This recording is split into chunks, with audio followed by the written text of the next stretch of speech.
Trey, this is the first non-conference game this year where you guys have lost, but still been close throughout the entire way. What needs to be done differently to close out opponents of this caliber? Yeah, I mean, I think down the stretch we got to do a better job of taking care of the ball. And I mean, a team like that, who's that talented and skilled and just poised, can't let them hang around. So we got to extend that lead at the 10-minute mark because they kept cutting it and kept cutting into the lead and then eventually took the lead. So if you let them stick around, they're going to be in the game, and they just came out on top. So we got to put them away when we get a chance. Tom and Ravi.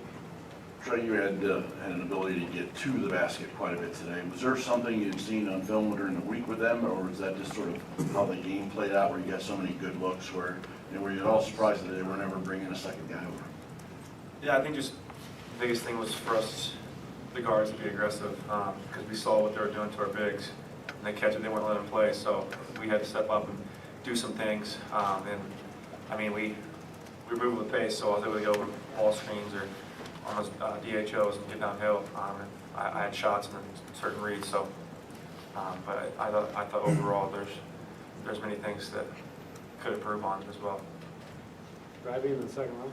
Yeah, Trey, big picture, what was the biggest difference for you guys Auburn gave to this game?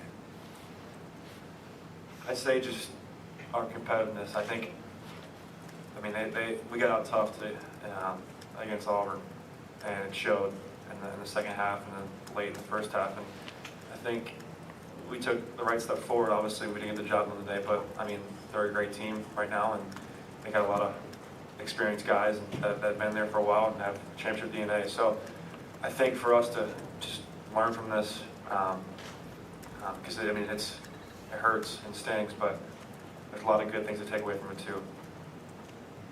Trey, 25 seconds left, down 2. You shot that 3. What was your thought process in that moment? And looking back, would you shoot it again? Of course. I mean, I thought it was good, but I mean, not all shots fall. But next opportunity I get, I'm gonna shoot it again and make sure I make it. So I gotta keep trusting my work because I work hard for this, and I know I'm gonna be able to make shots. And so next one I get, I'm gonna make sure I knock it down. Yeah, Trey, what you mentioned that after Auburn, you're kind of unsure how you all would respond after that. What do you feel like you guys, or I guess you learned about your team and the past week? Yeah, I mean, we got fight. I know we got guys that are willing to compete, and we showed it for 40 minutes today. And I think the biggest thing for us is to those kind of games when you're down the stretch, you've got to be the more poised team and make winning plays down the stretch, and they did that. And they were able to make winning plays, and they came on top. So I think just continuing to get better and learn from each other, because we're starting 2 freshmen right now, so we're still kind of getting them to come along. I think they're doing a great job, but we're only going to get better from here on out. So I'm proud of my team. Mike, then right here in the middle. Yeah, Trey, Mike talked about kind of the defensive intensity kind of lacking maybe down the stretch and maybe fatigue set in. Was that a factor, and what do you kind of think contributed to it? I mean, no, I think down the stretch it's all about just really honing in what they're trying to do. And there's many plays I can think of down the stretch where there were some times where we messed up with assignments. I mean, I got to be able to get through that screen where McCullough, he hit Kevin into that 3, and that was a big one.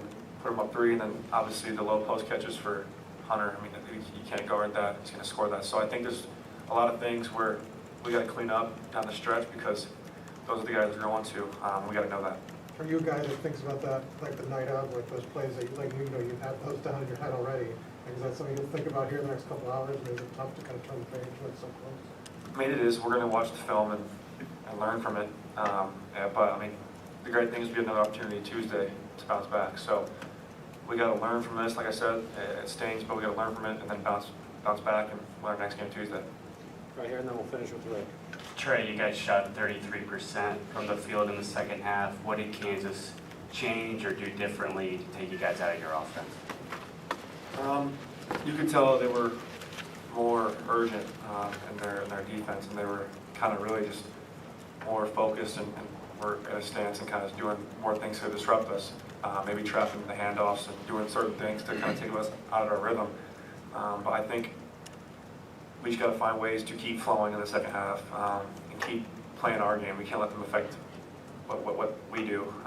They change up certain stuff. So I think for us, just to really lock in our game plan and stick with it. Last question, Rick. Yeah, Khalil played 39 minutes, you played 38, Gabe 37. How much was fatigue a factor for the last 5 minutes? I mean, you could say that, but we can't really focus on that because, I mean, their starting five is playing a lot of minutes as well.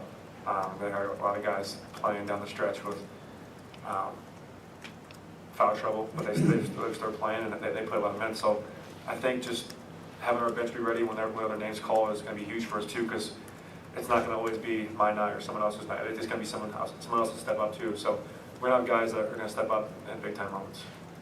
Thanks, Trey.